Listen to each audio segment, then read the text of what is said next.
할렐루야. 주님 사랑하는 마음으로 이 새벽 제단에 오신 우리 성도님들을 진심으로 환영하고 축복합니다.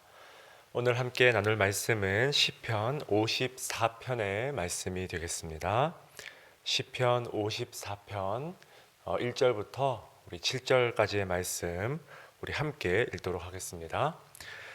하나님이여, 주의 이름으로 나를 구원하시고 주의 힘으로 나를 변호하소서. 하나님이여, 내 기도를 들으시며 내 입의 말에 귀를 기울이소서. 낯선 자들이 일어나 나를 치고 포악한 자들이 나의 생명을 수색하며 하나님을 자기 앞에 두지 아니하였음이니이다. 셀라. 하나님은 나를 돕는 이시며 주께서는 내 생명을 붙들어 주시는 이시니이다. 주께서는 내 원수에게 악으로 갚으시리니 주의 성실하심으로 그들을 멸하소서. 내가 낙헌제로 주께 제사하리이다. 여호와여, 주의 이름에 감사하오리니 주의 이름이 선하심이니이다. 참으로 주께서는 모든 환난에서 나를 건지시고 내 원수가 보응받는 것을 내 눈이 똑똑히 보게 하셨나이다. 아멘. 우리 함께 말씀을 위해서 잠깐 기도하시겠습니다. 신실하신 하나님 아버지, 오늘 이 하루의 삶도 변함없이 우리를 지키시고 보호하실 줄 믿습니다. 지금 이 시간 또 한편의 아름다운 이 기도를 주님께 올려드릴 때에 우리와 함께 하시고 또 역사하시는 우리 하나님 아버지 경험할 수 있도록 은혜를 더하여 주시옵소서. 감사드리며 살아계신 예수님의 이름으로 기도드리옵나이다. 아멘. 우리 함께 읽은 시편 54편 말씀 가지고 주님의 개입을 구하는 기도, 주님의 개입을 구하는 기도라는 제목으로 하나님 말씀 함께 나누겠습니다. 성경에는 우리의 믿음과 신앙을 도전하고 또 긍정적으로 자극시키는 참 많은 인물들이 등장합니다. 뿐만 아니라 이 수많은 그 지혜가 담긴 훌륭한 신학을 우리에게 남겨준 인물들도 참 많이 있죠. 이와 관련해서 종교개혁자 마르틴 루터가 흥미로운 이야기를 남긴 적이 있습니다. 여러분은 성경에서 가장 위대한 신학자 한 명만 꼽으라면 누구를 선택하시겠습니까? 사실 정답이 없는 문제죠. 저는 개인적으로 이 질문을 받고 자연스럽게 사도 바울이 떠올랐습니다. 그런데 루터는 이 성경에서 가장 위대한 신학자로 수많은 지혜가 있다는 훌륭한 사람들을 다 제치고 첫 손에 바로 다윗을 꼽았습니다. 그러면서 루터는 훌륭한 성도이자 훌륭한 신학자를 만드는 조건으로 세 가지를 거론했습니다. 첫째는 기도, 둘째는 말씀 묵상이라는 거예요. 여기까지는 너무나 당연한 그런 이야기 아닙니까? 자, 그렇다면 세 번째가 과연 무엇일까요? 실천 혹은 순종일까요? 루터는 훌륭한 성도를 위한 마지막 조건으로 다름 아닌 시험 혹은 고난을 꼽았습니다. 그리고 이것이야말로 훌륭한 성도이자 훌륭한 신학자를 만드는 가장 중요한 핵심이자 본질이다. 그렇게 주장했어요. 참된 신학은 독서나 사색으로 결코 완성되지 않는다는 거예요. 참된 성경 해석은 느긋하게 즐기는 편안한 책상 위에서 결코 완성될 수 없다는 것입니다.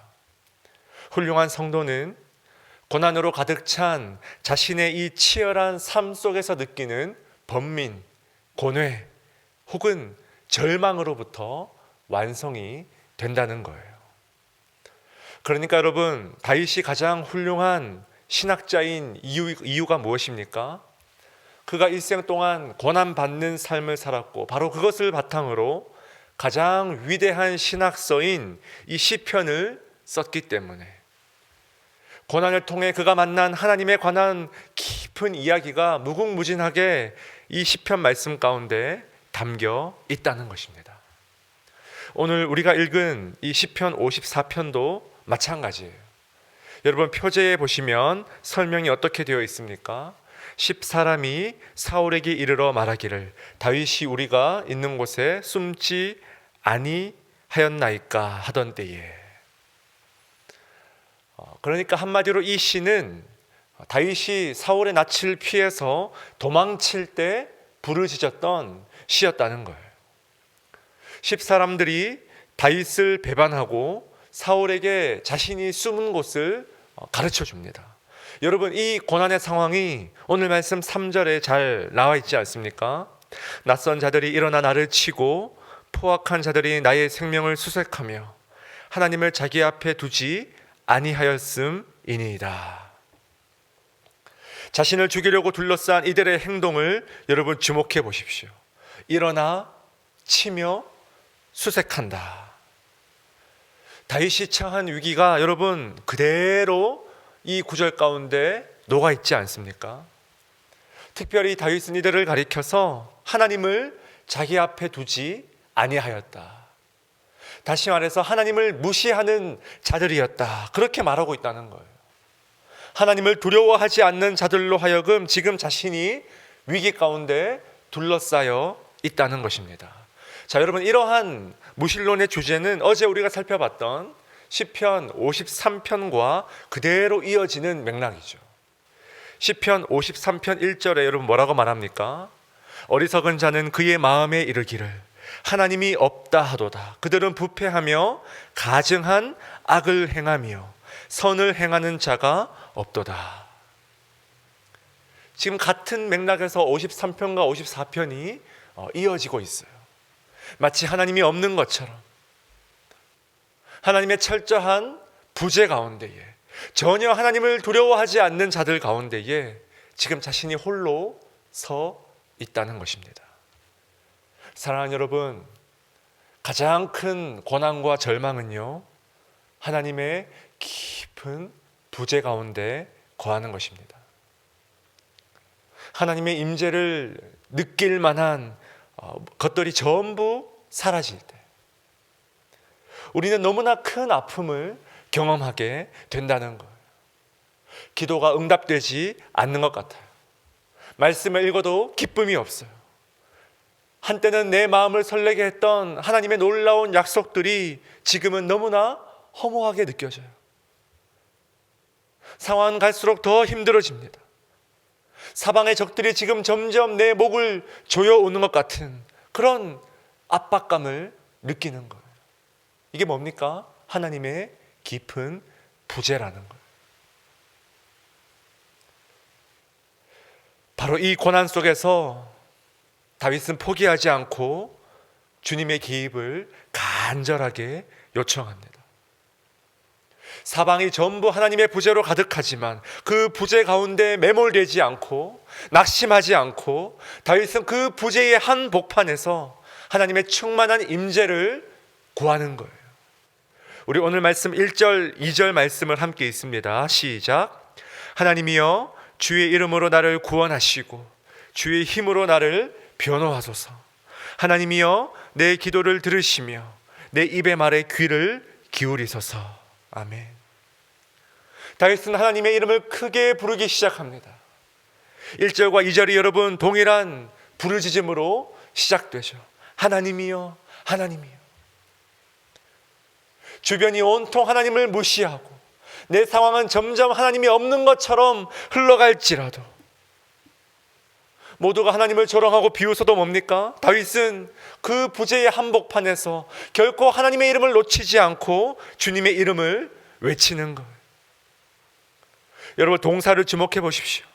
구원하시고 변호하시고 들으시며 귀를 기울이시는 하나님. 다윗이 믿은 하나님은요, 바로 이 네 개의 동사가 살아 숨쉬는 역동적으로 움직이는 그런 하나님이죠. 이 단어에 대한 감각은요, 여러분 이 단어에 대한 다윗의 감각은요 살아 있었어요.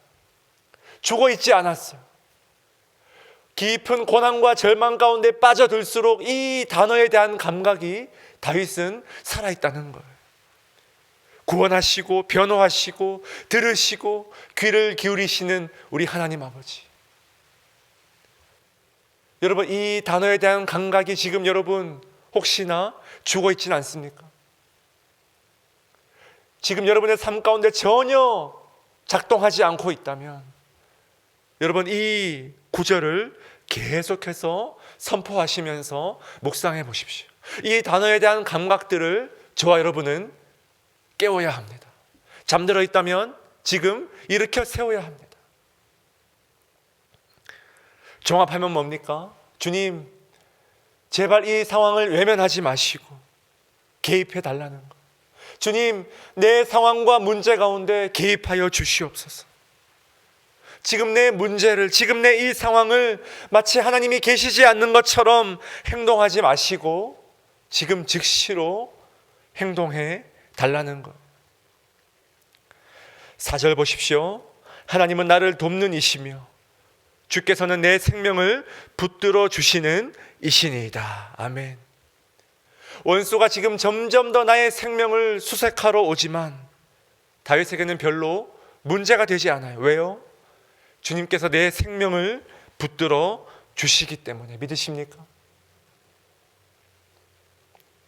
사랑하는 여러분, 시편에는 보통 하나님의 응답이 나오지 않습니다. 시인은 간절히 외치고 기도하고 부르짖는데 대부분의 시편은 하나님의 응답이 등장하지 않는다는 거예요. 그런데 우리는 이 다윗의 기도에 대한 하나님의 응답을 다름 아닌 사무엘상 23장 14절 말씀에서 발견할 수 있습니다. 제가 그 구절을 한번 읽어드릴게요. 사울이 매일 찾되 하나님이 그를 그의 손에 넘기지 아니하시니라. 아멘. 사울이 매일 찾되 하나님이 그를 그의 손에 넘기지 아니하시니라. 이게 무슨 말입니까? 하나님께서 개입하셨어요. 하나님께서 다윗의 문제에 개입하셨어요. 다윗은 아마 몰랐을 거예요. 하나님께서 어떻게 일하셨는지, 어떻게 구체적으로 자신의 부르짖음에 응답하셨는지 아마 다윗은 몰랐을 거예요. 그러나 성경은 전지전능한 관점에서 어떻게 다윗이 그 절체절명의 위기를 벗어날 수 있었는지를 명확하게 말하고 있어요. 하나님께서 개입하셨다는 것. 우리도 마찬가지입니다. 매일매일의 삶 속에서 우리는 깨닫지 못할 수 있어요. 찰나의 순간에 하나님이 어떻게 내 삶을 붙들고 강권적으로 개입하시는지 우리는 모를 수 있어요.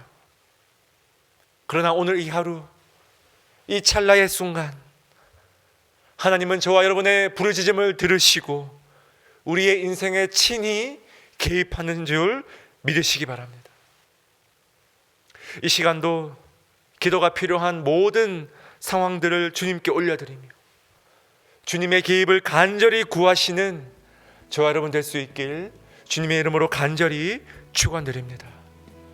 우리 함께 주신 말씀 마음에 새기며 함께 기도합시다. 하나님, 주님의 개입을 간절히 구합니다.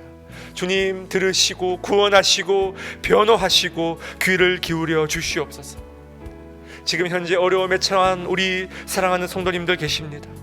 간절한 기도가 필요한 수많은 영혼들이 있습니다. 하나님의 부재가 너무나 심각하게 느껴지는 자들이 있습니다. 주님, 내 영혼을 위하여서, 다른 이들의 영혼을 위하여 중보하며 부르짖는 이 시간 되게 하여 주시옵소서. 오늘 목요일입니다. 미국과 전 세계 온각지에 흩어져 있는 우리 사랑하는 가족들과 자녀들을 위하여서, 또한 몸이 아픈 지체를 둔 가족들을 위해서 여러분 기도해 주시고요. 우리 바울 청장년부 공동체를 위해서 기도해 주시기 바랍니다.